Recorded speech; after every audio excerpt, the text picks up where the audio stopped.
Something I have come to realize over the years is the phrase that my jazz teacher taught me way back whenever I was just a wee lass of 19 years old. This principle in jazz where you slow down to speed up.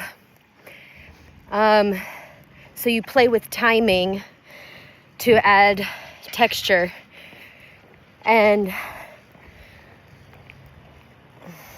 I want to say visual interest, but it's like auditory interest to the music. So sometimes you speed up to slow down, and then you slow down to speed up. And recently, specifically, slow down to speed up has been working on me, especially because I went through a lot of chaos and traumatic events over the past 6 months, I'd say.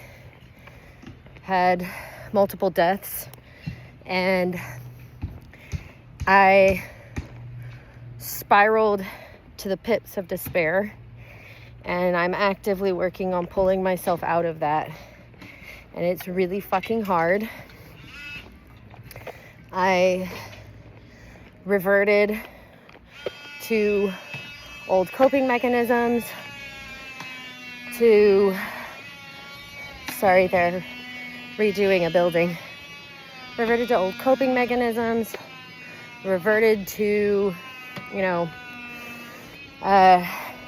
just patterns that, oh my God, I have to pause this. Brain does not work when there is loud fucking noises around.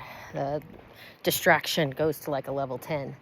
Anyways, I reverted to old patterns, and I reverted to, old ways of being and old mindsets that I know are no longer me. But I think in a lot of ways, they had to come to the surface to like be purged. And like when I started recognizing it was when I got horribly, horribly sick. And I'm talking about like 104 to 105 fever sick, and so much lymphatic congestion, really from my heart space all the way to my crown chakra area. And started to get better. And so I was like, yeah, cool, I can do stuff again. But what I went and did was stuff that involved me falling back into those old patterns. And so what happened is, boom, I got sick again. And I like still have the lingering effects, and it's been 2 weeks now. And it's just, today's the first day that I've gone for a run, like an actual run, in a really long time. And running was always something, well, not always, but since I started my healing journey and started my fitness journey, running has been a real big part of that, because it was something that I thought I could never do. And so it had been like a challenge of actively choosing to say, I deny that mindset, and I'm going to choose a different one that says, yes, I can run. And like, I even ran a 5K in December of last year and was 11th in my age group, out of, I think, 50, 60 people, which puts me in the top 20%, which I was like shocked at, because, that was my first race ever. So I was like really proud of myself. And then just life just has been curveball and chaos a lot over the past year. And I just realized something. Uranus is in Taurus. Uranus is the planet of unexpected changes, and it can be a little chaotic. If you look at the mythology of Uranus, its counterpart in ancient Greek mythology is Kronos, which we all know about Kronos and the Titan lords. So that's kind of interesting. And Taurus is a lot about self-worth and stability and beauty and luxury and earth and grounding and things like that, while also, like, depending on which chart I look at, if I look at Placidus, it's in my first house of self, identity, ego, and like the body and appearance. And the second house, if I look at whole sign placements, it's in my second house of stability, self-worth, grounding, beauty, luxury, your financial stability, things like that. So I feel like both aspects of my life, first and second house, have been being rocked, especially with Saturn and Neptune in Aries. I'm an Aries rising. And again, if I look at Placidus versus whole signs, it's either the 12th or the first house. And 12th house is the self-undoing, the subconscious mind, those hidden programs that run in the background that can sabotage us. It runs hospitals and jails, and just like prison. And I like to think of it as the prison of the mind, and the prison of the soul, not necessarily physical, but more on a consciousness level. And I definitely have been feeling rocked for quite a while, really since Saturn and Neptune moved into Aries. It's been a lot of just this, some real high peaks that were like crazy insane peaks, but then like a shit ton of just really low lows, like peaks in between, just like pits of valleys. And I've been really purging a lot mentally and physically for a while now. And all this is to say that, like, I'm sitting here on my run and I tell myself, just go slow. You've been sick. You haven't been running for a while. You're not going to be where you were. So don't expect that. Have some compassion and give grace to yourself and just be where you are. And you're going to go slow and just run a mile and run a mile slow. And you're going to continually do that until that becomes easy again. And you'll just keep going. As that's what I did last time. I just kept going. And when I said that, I saw 222, which is one of my angel numbers. And then that phrase, slow down to speed up, came up again. And that has been a phrase that has been coming up in my life repeatedly since, for a while. I don't really remember. I can't pinpoint when it started, but this year specifically. And I just wanted to share it with you guys because I think it works across all aspects of your life to, slow down, quit forcing, right? Quit just trying to be somewhere you're not yet. You're not, like, quit trying to be in the place that you are not at yet. And accept where you are. Slow down to calm the mind and have more presence, and you'll actually get more done and you'll end up faster.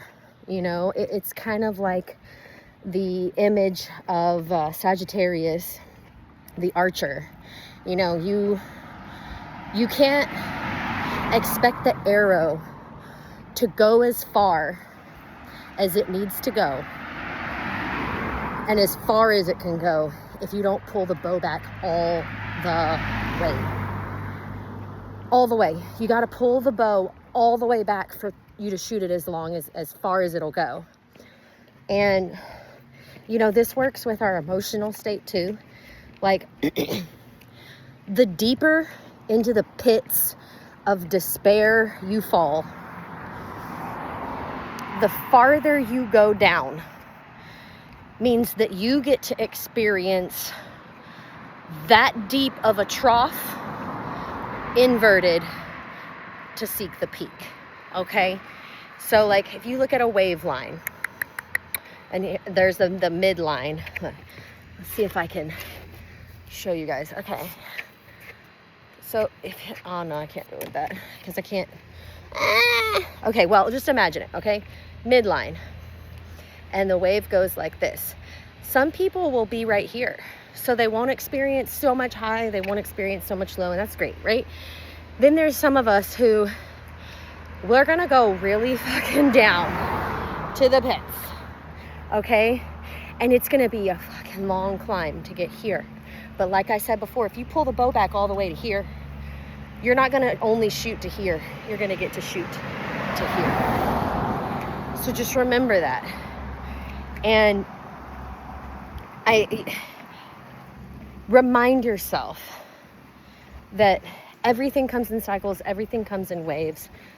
You know, you just gotta keep going, take it day by day, slow down to speed up. Remember you're pulling the bow back so that you can shoot the arrow really far, and that it's all gonna work out and you'll experience joy again, you know, and it's not always gonna be such big cycles, oscillations. You know, there's gonna be times in your life where you're gonna oscillate like this, there's gonna be times when you're gonna oscillate like this, and then there's gonna be times when you're gonna oscillate like this. And that's just part of the human experience. I mean, that's just vibrational frequency, and frequencies change based upon life events and circumstances, your environment, what you're eating, what you're doing, you know, who you're surrounding yourself with, what you're consuming, not just like, but like visually consuming, auditorially consuming. And, you know, I used to really beat myself up whenever I recognized that I had fallen off.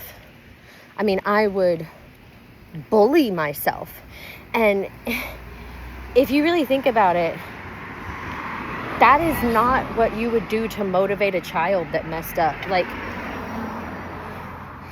I just think to how I would handle that if my friend or loved one, family member, my daughter, if my daughter messed up and, you know, made some really poor decisions, and she recognized it and was like, I don't want to do that. I can't believe I did that. And I saw she was experiencing shame and guilt over it. The last thing I would do is be like, yep, you're right. You're a piece of fucking shit. You're a failure. You ain't never going to do nothing. Like, hell no. I would never do that. You know, that is not going to build someone up. Shaming someone for their life decisions is never the way to build them up.